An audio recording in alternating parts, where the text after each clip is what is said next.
ফুলশয্যাৰ ৰাতি যেতিয়া মই মোৰ পত্নীৰ ক'লা চেহেৰাটো দেখি তাইক ত্যাগ কৰাৰ থিৰাং কৰিলোঁ, তাই মোৰ ভৰিত পৰি কান্দি কান্দি ক'বলৈ ধৰিলে, প্ৰয়োজন হ'লে আপুনি দ্বিতীয় বিয়া কৰি লওক। মই ঘৰৰ কোনোবা এটা কোণত পৰি থাকিম, ঘৰৰ সকলো কাম কৰি দিম, কিন্তু দয়া কৰি মোক ইয়াৰ পৰা আঁতৰাই নপঠাব। ময়ো বিলম্ব নকৰি এগৰাকী সুন্দৰী যুৱতী বিয়া কৰি ঘৰলৈ লৈ আহিলোঁ। প্ৰথমা পত্নী চাকৰণী হৈ দ্বিতীয় পত্নীৰ সেৱা কৰিবলৈ ধৰিলে।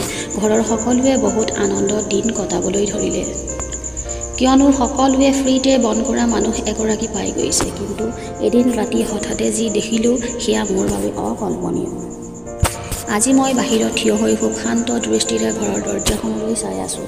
নাজানো কিয় আজি সাহস গোটাব পৰা নাই দৰ্জাখন খুলি ভিতৰত সোমাবলৈ। কাষৰ মন্দিৰটোৰ পৰা ভজনৰ মাত ভাহি আহিছে আৰু মই আকাশখনলৈ চালোঁ। ঠাণ্ডা দিনৰ সন্ধিয়াটো সোনকালেই অন্ধকাৰময় হৈ পৰিছে। মই বহুত গভীৰভাৱে এটা উশাহ ল'লোঁ। মই বিচাৰোঁ বা নিবিচাৰোঁ, মইতো নিজৰ ঘৰলৈ অৱশ্যেই যাব লাগিব। ইয়াৰ উপৰি নিজৰ ঘৰটোৰ বাহিৰে মোৰ আন কোনো ঠিকনাও নাছিল।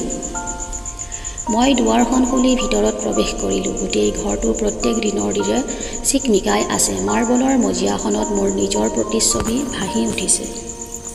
সন্ধিয়াৰ এই সময়কণতো ঘৰৰ ক'ত ধূলিৰ নামমাত্ৰ এটি কণাও বিচাৰি পাবলৈ নোপোৱাৰ দৰে অৱস্থা, যেন ঘৰটো বাৰে বাৰে পৰিষ্কাৰ কৰি থকা হৈছে।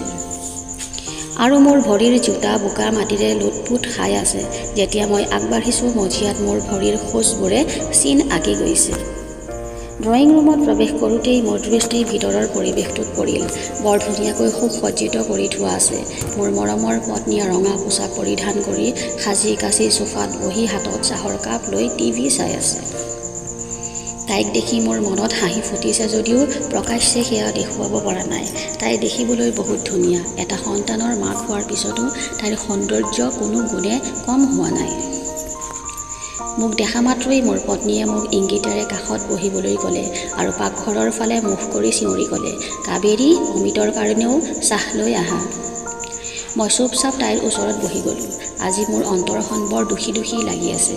মোৰ পত্নীয়ে হয়তো মোৰ মুখখন দেখি অলপ কিবা অনুভৱ কৰিছে। তাই ইটো সিটো কথা কৈ মোৰ মনটো পাতলোৱাৰ চেষ্টা কৰিছে। সম্ভৱতঃ তাই এই কথাটো অনুমান কৰিব পাৰিছে যে মই কি কথাত দুখী হৈ আছোঁ। অলপ সময়ৰ পিছতেই কাবেৰীয়ে চাহৰ কাপ লৈ পাকঘৰৰ পৰা বাহিৰলৈ ওলাই আহিল। তাইক দেখি মই উচপ খাই উঠিলোঁ, কিন্তু তাই চুপচাপ চাহৰ কাপ টেবুলত থৈ গুচি গ'ল। মোৰ পত্নীয়ে তাইক সন্ধিয়াৰ ৰান্ধিবলগীয়া খাদ্যৰ এখন লম্বা লিষ্ট তাইৰ হাতত গুজি দিলে। কাবেৰীয়ে মাথো মূৰ দুপিয়ালে আৰু পাকঘৰলৈ সোমাই গ'ল। যাওঁতে মাটিত পৰি থকা খেলনাটো সামৰি মেজৰ ওপৰত ৰাখিলে। মোৰ দৃষ্টি কেৱল তাইৰ পিছে পিছেই ঘূৰি ফুৰিছে, কিন্তু মই এতিয়া বহুত অসহায় হৈ পৰিছোঁ। চাহৰ কাপ হাতত লৈ মই অন্যমনস্ক হৈ পৰিলোঁ।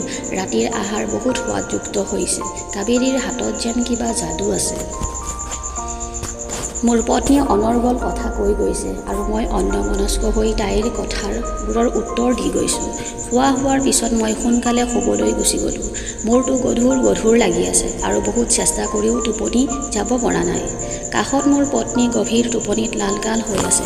গভীৰ টোপনিৰ অৱস্থাতো তাইক অপূৰ্ব সুন্দৰী লাগিছে। মই লাহেকৈ উঠি কোঠাৰ পৰা বাহিৰলৈ ওলাই আহি ইফালে সিফালে খোজ কাঢ়িবলৈ ধৰোঁতেই এটা আচৰিত শব্দ মোৰ কাণত পৰিল। শব্দটোৱে যি ফালৰ পৰা আহিছে, মোৰ ভৰিৰ খোজ অনিচ্ছা সত্ত্বেও সেই ফালে আগবাঢ়িবলৈ ধৰিলে। কোঠাটোৰ দুৱাৰখন আধা খোলা আছে। মই লাহেকৈ হেঁচা দি দুৱাৰখন খুলিলোঁ। তাৰ পিছত যি দৃশ্য দেখিলোঁ সেয়া দেখি মোৰ মুখৰ পৰা মাত হেৰাই গৈছে আৰু তেতিয়াৰ পৰাই নিজক কোনোমতে প্ৰবোধ দিব পৰা নাই।